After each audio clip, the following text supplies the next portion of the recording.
권위 없는 자처럼 우리 예수님을 대표하는 말입니다. 이 말은 원래 권위가 있는데 권위가 없는 것처럼 행동하셨다는 말입니다. 당연하죠. 우리는 예수님이 하나님의 아들이시며 하나님과 동등하다는 것을 알거나 믿는 사람들입니다. 그런데 예수님이 권위를 행사하면서 유세하는 것을 우리는 한 번도 본 일이 없습니다.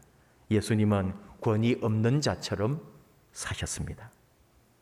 권위가 있고 권력이 있어요.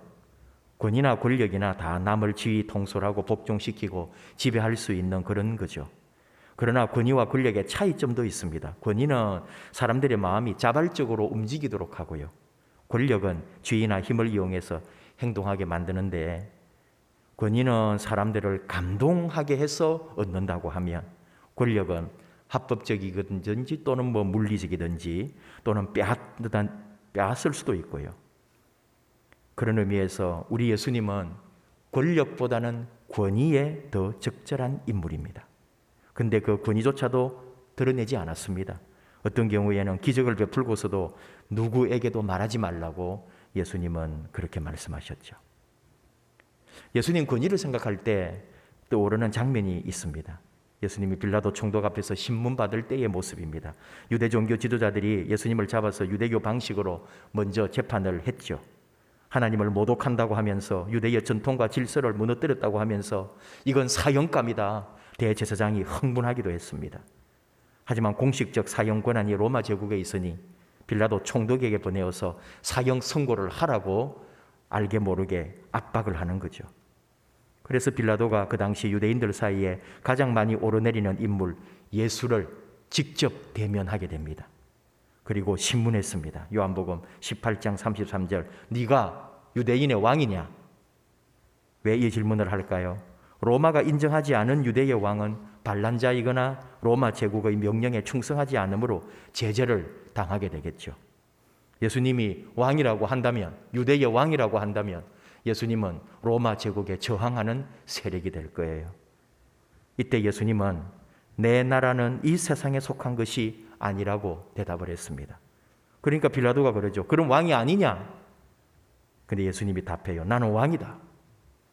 내가 태어나고 이 세상에 온 이유가 그것이다. 이 진리를 전하러 내가 왔고 그 진리를 깨달은 사람은 내 말을 듣는다. 이 알 듯 모를 듯 예수님과 빌라도의 말이 오고 갈 때 빌라도가 물었죠. 네가 말하는 진리가 무엇이냐? 우리가 이해하기 좋도록 제가 약간 말을 다듬었지만 여러분도 한번 상상해 보십시오. 이때 예수님의 모습을 생각해 보면 초라하고 죽음을 앞둔 사형수의 연약함이 고스란히 남아 있습니다. 몇 년 전에 명화로 설교를 한 적이 있어요. 니콜라이 게의 러시아 화가죠. 진리가 무엇이냐 하는 그 그림 여러분도 아마 생각나시는 분이 있을 겁니다. 깡마른 한 남자의 초췌한 모습, 가장 권위 있는 분이 가장 권위 없는 자처럼 힘없이 서 있는 그 모습, 예수님의 그 모습이 머릿속에서 떠나지 않습니다.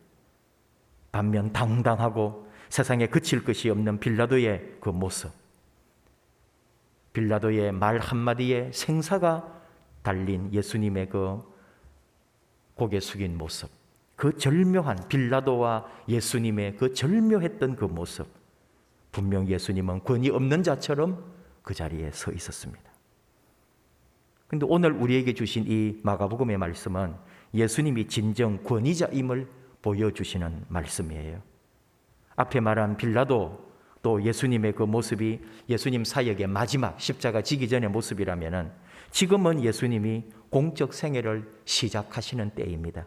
제자들을 불러 모으고 베드로가 살았던 가버나움 마을에 들어가서 세상에 자신을 드러내기 시작하는 아주 예수님 사역 초기의 모습인 거죠. 가버나움, 카페르나훔, 나훔의 마을이라는 뜻입니다. 갈릴리 북쪽에 있고 예수님 당시에 로마 군대가 주둔하고 있고 세관이 있는 큰 성읍이었어요.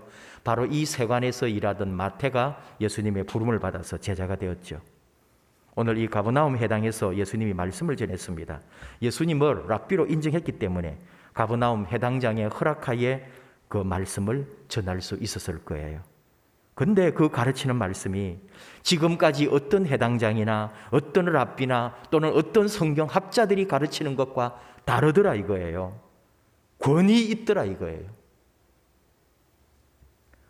마태복음 예수님의 그 산상복음이 나오는데 그때도 사람들이 그 산상복음을 다 듣고 나서 하는 말이 마태복음 7장 28절 그 이하에 예수께서 이 말씀을 마치심에 무리들이 그의 가르치심에 놀라니 이는 그 가르치시는 것이 권위 있는 자와 같고 그들의 서기관들과 같이 아니함일러라.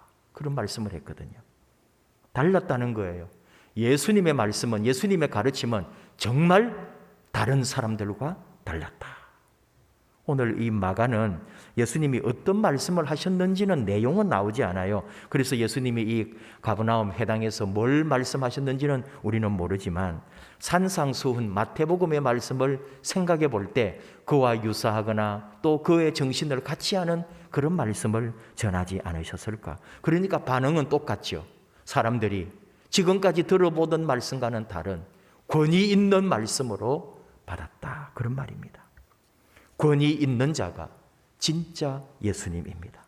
그러나 그 권위를 스스로 한 번도 나타내 본 적이 없습니다. 이게 우리와 다른 점인 거죠.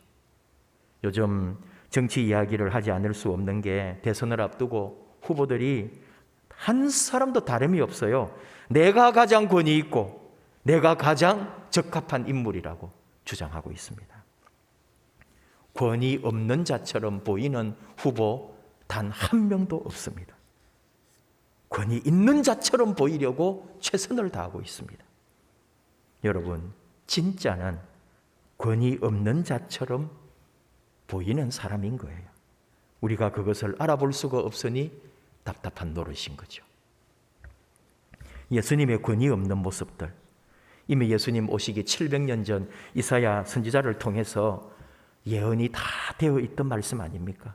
이사야 53장, 특별히 고난받는 종 예수 그리스도를 이미 예언해 놓으신 거죠.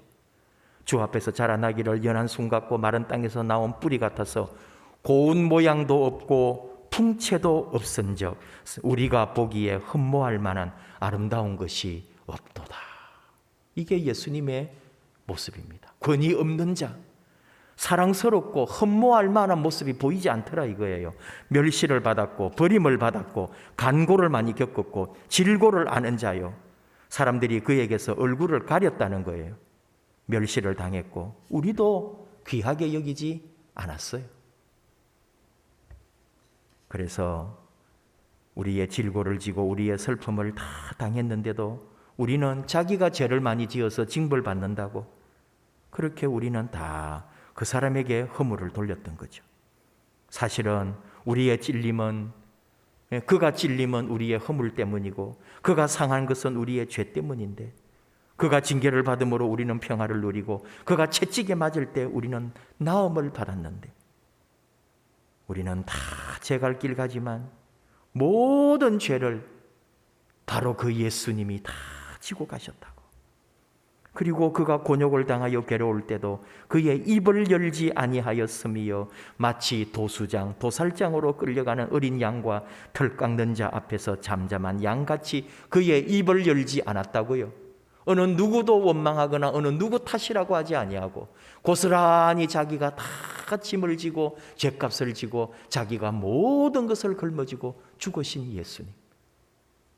권위 없는 자처럼 가장 권위 있는 자가 가장 권위 없는 자처럼 움직이신 분이 우리 예수님이셨습니다. 그러나 오늘 말씀에서 보여주는 것처럼 우리 예수님은 실상 어떤 분이에요? 더러운 귀신 들린 사람에게 귀신아 나가라고 그 사람에게서 나오라 할 때에 귀신조차도 예수님의 말씀 앞에 순종하게 되는, 그래서 사람들이 이것은 새 교훈이다, 권위 있는 새 교훈이다, 더러운 귀신들에게 명한 적 순종한다고 하면서 예수님의 권위를 사람들이 인정하고 있다 이 말이죠. 그러나 예수님은 스스로 그 어떤 권위의 옷도 입지 않으신 분이 우리 예수님입니다. 가장 비참하게 피 흘려 죽으신 예수님, 십자가에 달려 죄수가 되어 사형수가 되어서 죽으신 예수님, 그런 분이 우리 예수님이란 말이죠. 그러나 예수님은 자기가 이렇게 십자가에 달려 죽기 전에 바로 죽은 나사로를 살리신 분이 우리 예수님입니다. 얼마나 우리 예수님이 권위 없어 보이게 했느냐 하면은 나사로가 죽는다고 사람들에게 전갈이 왔어요. 그래서 빨리 와달라고. 그런데도 예수님이 한 이틀 정도를 더 유하고 그렇게 가다 보니까 아예 죽어서 장사까지 지내고 예수님이 만났을 때는 나흘이 되었다는 거죠. 심지어 냄새가 난다 할 정도로 나사로를 장사 지내놨는데 예수님이 그 죽은 나사로를 살려냅니다. 이게 우리 예수님이에요. 근데 그 과정이 재밌습니다. 뭐냐? 예수님이 이제 나사로 장사 다 장례 지내고 오니까 사람들이 그렇게 말하는 거예요. 맹인의 눈을 뜨게 하는 사람이 이 사람 좀 죽지 않게 하지 못했나? 왜 그런 능력도 없나 하면서 예수님을 비판했다니까요. 그리고 다 그 나사로의 동생들이라 할 수 있는 마리아와 마르다도 한편 예수님에게 왜 지금 오셨냐면서 예수님을 원망하는 듯한 모습을 보이기도 했습니다. 여러분, 예수님이 십자가에 달렸을 때에 사람들이 얼마나 예수님을 많이 조롱했는 걸 아시죠? 전혀 권위와는 먼 너무나 초라하고 비참한 모습. 네가 하나님의 아들이면 내려와 봐라. 너 스스로 먼저 구원해 봐라. 너는 죽은 사람도 살리고 병자도 낫게 하더니 네가 거기서 내려오면 우리가 믿겠노라. 세상에 그런 식으로 십자가에 달려 피투성이로 죽어가는 예수님을 향하여 사람들이 조롱하고 저주하고 욕했습니다. 아무런 권위가 없는, 아무런 권세가 없어 보이는 실패자, 도리어 부끄러움을 당하면서 죽어가는 한 사형수. 그런데 그 십자가에 달려 고통받고 죽어야만이 하나님의 영광이 된다는 것을 아무도 몰랐다는 거죠. 예수님이 나사로를 살리러 오셨을 때 뭐라고 말씀하셨느냐? 내가 거기에 있지 않은 것을 기뻐한다 그러셨어요. 뭘? 나사로가 죽어갈 때 그곳에 있지 않은 것을 기뻐한다고요. 왜요? 했더니 제자들이 예수님이 이 나사로를 살리는 것을 보고 확실하게 예수님을 주님으로 믿게 되게 되는 역사가 일어나거든요. 그러니까 나사로가 죽어야만이 주님이 그리스도로 부활의 주인으로 보일 수가 있었단 말이에요. 주님은 다 생각이 계셨던 거죠.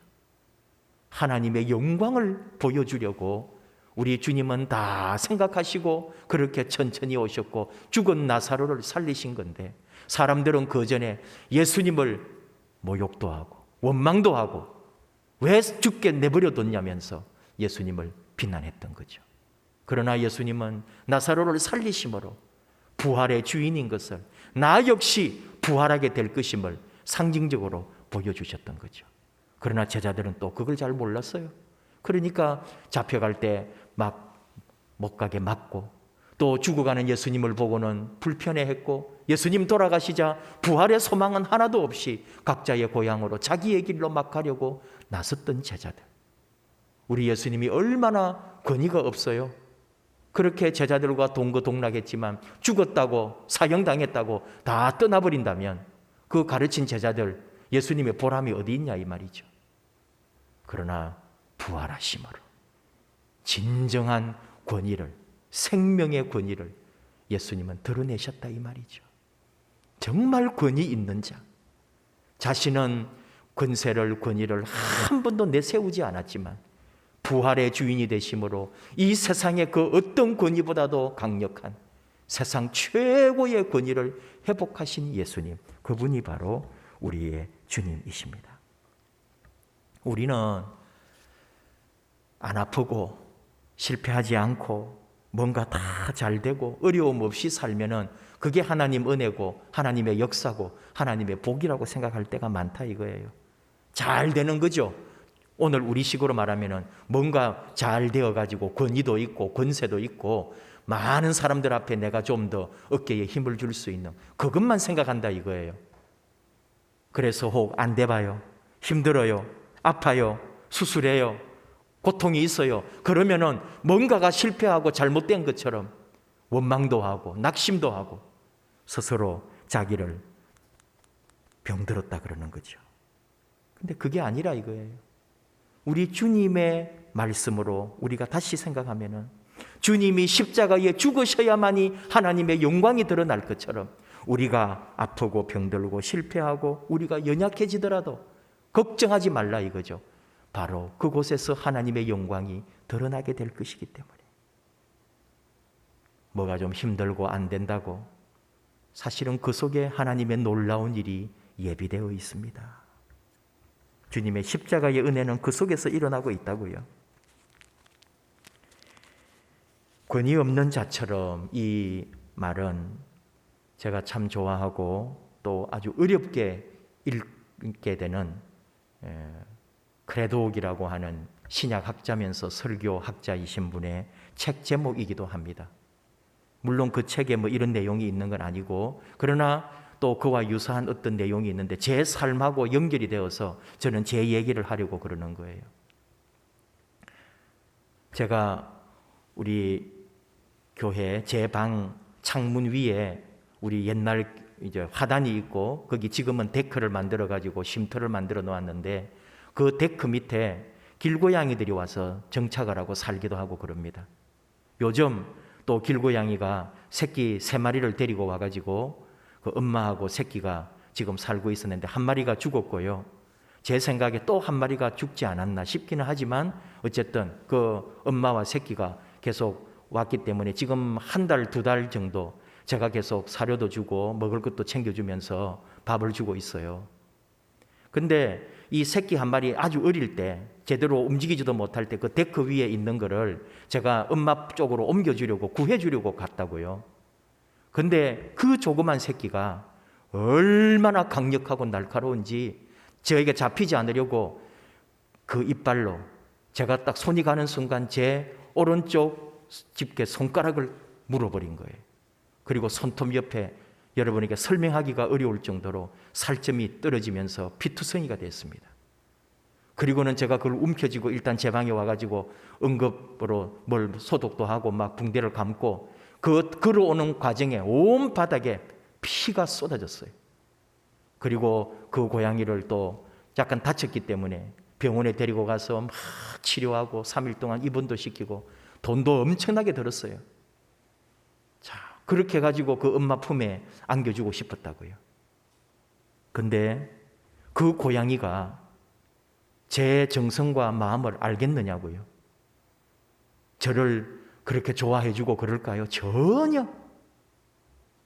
저는 그냥 그렇게 했을 뿐이지 그 고양이가 저를 받아줬거나 또는 알아주거나 자기 엄마처럼 생각하거나 전혀 그렇지 않다 이거예요. 무슨 얘기냐 하면은 우리 예수님의 피 묻은 손이 우리를 건져주셨다는 거예요. 우리 예수님이 피투성이가 되어서 우리를 살려주시고 구원해 주셨는데 우리는 사실은 모르는 거예요. 그 주님의 십자가의 보혈을, 그 십자가 은혜를, 주님이 흘리신 그 어마어마한 고난의 눈물과 피를 우리는 몰라주더라 이거예요. 그러나 그걸 몰라준다고 해서 예수님이 우리에게 서운하다 하시지 않습니다. 예수님은 우리를 사랑하실 뿐인 거예요. 우리를 용납해 주시고 우리를 위하여 자신을 드리는 거예요. 온전히 바치신 거예요. 예수님은 그걸로 족하신 거죠. 그리고 우리가 언젠가 그 은혜를 깨닫게 될 거예요. 우리가 만약 우리 삶에서 내 삶을 건져주시는 예수님의 피 묻은 손을 볼 수 있다면 그 비참하고 십자가에 달리고 죽어가고 세상에 어떤 흠모할 만한, 세상에 어떻게 자랑할 만한 것이 하나도 보이지 않는다 해도 그 예수님의 손길을 우리가 기억할 수 있다면, 우리 주님의 그 사랑을 느낄 수 있다면 마치 권위 없는 자 같지만 가장 위대한 사랑의 권위와 부활의 권위로 우리와 함께 하시는 우리 예수님을 발견할 수 있다면 우리 예수님은 그것으로 우리를 기뻐하시고 그 구원으로 말미암아 예수님은 기뻐하신다는 거죠. 연결이 좀 되는지 모르겠습니다만 여러분, 오늘 우리의 삶이 어디 좀 누가 알아주고 누가 나를 좀 더 잘 모셔주고 내 이름이 좀 더 빛나고 내가 더 영광스러움이 아니라 나는 마땅히 그리스도인으로, 하나님의 자녀로, 하나님의 사명을 받은 자로 살 뿐인 거예요. 그래서 비난도 받을 수 있고 오해도 받을 수 있고 사람들로부터 무시당할 수도 있을지 몰라요.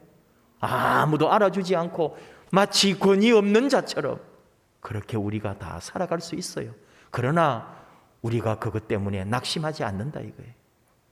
우리 예수님이 그러신 것처럼, 그 피투성이의 몸으로 우리를 구원해 주신 것처럼, 아무 권위 없는 것처럼, 그러나 가장 위대한 부활의 권위로 우리와 함께 해주신 것처럼, 우리가 이제 오늘 이 땅의 그리스도인으로 우리의 약함을, 우리의 부족함을, 또는 우리의 섬김을, 우리의 헌신을, 우리의 겸손, 우리의 낮아짐, 우리의 모든 용서와 사랑, 내가 권위 없어 보여도, 내가 누군가로부터 무시당하는 것 같아도 우리는 주 예수님을 믿는 예수님의 권위 없는 것처럼 우리도 이 땅에서 권위 없는 자처럼 기꺼이 살 수 있다 이 말이죠. 그것을 부끄러워할 이유도 없고 실패도 아니고 도리어 권위 없는 자처럼 그 속에 더 큰 하나님의 역사가 있고 기적이 있고, 그리고 그 뒤에는 세상의 어느 것과도 비교할 수 없는 위대한 권위, 생명과 부활의 권위가 우리에게 예비되어 있다는 것, 우리는 이것을 믿습니다. 이것만이 세상을 살릴 수가 있다는 거죠. 더 겸손하게, 더 낮아져서 더 우리 주님의 사랑, 예수님의 그 사랑을 내 온몸으로 살아내는, 그러나 결코 이 세상에서 권위 있는 자가 아니라 마치 권위 없는 자처럼 고난의 종 예수님, 그 십자가를 지고 가신 예수님을 닮고 따라가고 믿고 의지하는 권위 없는 자처럼 오늘 이 땅에서 진정한 우리 하나님의 권위를 입는 그런 우리 믿음의 아름다운 종들, 하나님의 자녀가 되기를 축복합니다. 우리 함께 찬양합시다. 우리의 섬김이, 우리의 순종이, 우리의 겸손이, 우리의 사랑이, 우리의 믿음이, 우리의 충성이, 우리의 헌신이 마치 세상 사람들이 볼 때는 권위 없는 것 같지만 이것이야말로 가장 하나님 보시기에 영광이 되고, 이것이 바로 이 세상의 아름다운 권위가 될 것임을 우리는 믿습니다. 우리 하나님이 우리를 아십니다. 해같이 빛나리, 당신의 그 섬김이 천국에서 해같이 빛나리. 우리 함께 찬양하십시다.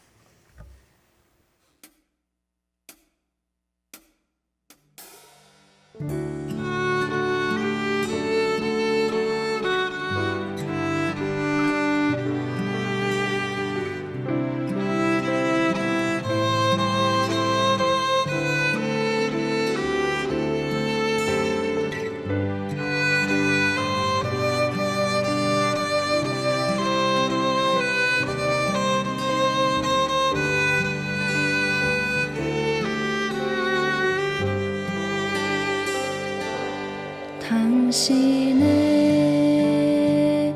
그 섬김이 천국에서 해같이 빛나리. 당신의 그 겸손이 천국에서 해같이 빛나리. 당신의 그 믿음이 천국에서 해같이 빛나리. 당신의 그 충성이 천국에서 해같이 빛나리. 주님이 기억하시면 족하리. 예수님 사랑으로 가득한 모습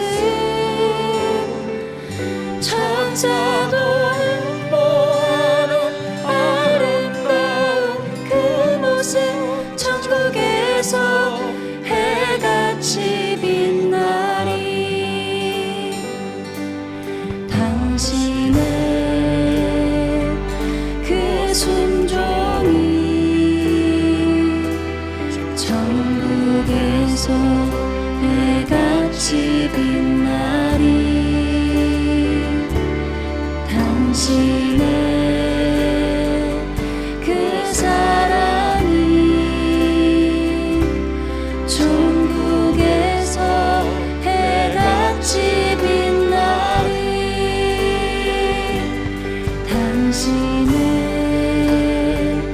그 찬송이 천국에서 해같이 빛나리 당신의 그 언신이 천국에서 해같이 빛나리 주님이 기억하시면 족하리 불타는 사명으로 가득 찬 모습 천사도 흠모하는 아름다운 그 모습 천국에서 해같이 빛나리 주님이 기억하시면 족하리 예수님 사랑으로 가득한 모습 천사도 흠모하는 아름다운 그 모습 천국에서 해같이 빛나리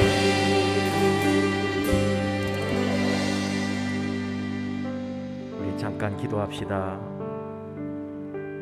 세상에 가장 낮은 자로 오신 우리 예수님, 그리고 가장 비참하게 십자가에 달려 죽으신 우리 예수님, 세상이 평가할 때는 아무런 권위도 없고 존경할 만한, 흠모할 만한 아름다운 것 하나 없어 보이지만, 그러나 그의 그 죽으심이, 그의 헌신이, 그의 생명 내어줌이 온 세상을 구원하고 이 온 세상의 모든 사람에게 새로운 생명과 역사를 허락해 주신 가장 권위 있고 가장 위대한 사건이 되었습니다. 오늘 우리가 이 세상 살면서도 세상으로부터 손가락질도 받고 미움도 받고 오해도 받고 세상에 자랑할 만한 것 없다 해도 우리에게 있는 가장 위대한 권위, 우리 예수님 주신 그 사랑, 헌신, 희생, 봉사, 섬김, 용서, 사랑으로 우리 주님만이 아시면, 우리 주님이 아시면 모든 것이 족함을 믿기에 이 외롭고 힘든 믿음의 길, 아무도 알아주지 않는 권위 없는 자 같은 이 믿음의 길 묵묵히 걸어갑니다. 부활의 영광, 생명의 영광이 우리 앞에 있음을 믿습니다. 바로 이런 우리를 하나님께서, 우리 주께서 높이시고 더 큰 은혜의 자리로 반드시 인도해 줄 것입니다. 우리 주님 앞에 더 아름다운 헌신과 섬김으로 나아가기를 주여 부르며 함께 기도하겠습니다. 주여.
하나님 아버지, 우리 예수님이 권위 없는 자처럼 일생을 산 것 같아도 그러나 생명의 권위, 이 세상 그 무엇과도 비교할 수 없는 놀라운 부활의 권위를 이 땅에 내려주심을 저희가 압니다. 세상으로부터는 비난받고 종교 권력자들로부터도 쫓김을 당하고 로마 권력으로부터 사형을 당했지만 우리 하나님께서 높이셔서 부활과 생명의 영원한 주님으로 세워주심을 저희가 압니다. 권위 없는 자 같았지만 가장 권위 있으신 우리 예수님처럼 오늘 우리의 이 삶이, 그리스도인의 삶이, 믿음의 삶이 마치 세상에서는 아무것도 아닌 것 같고 권위 없는 자 같지만 우리 안에 예수 생명, 부활 생명, 귀신을 쫓아내는 말씀의 능력의 권위가 우리 안에 있음을 믿습니다.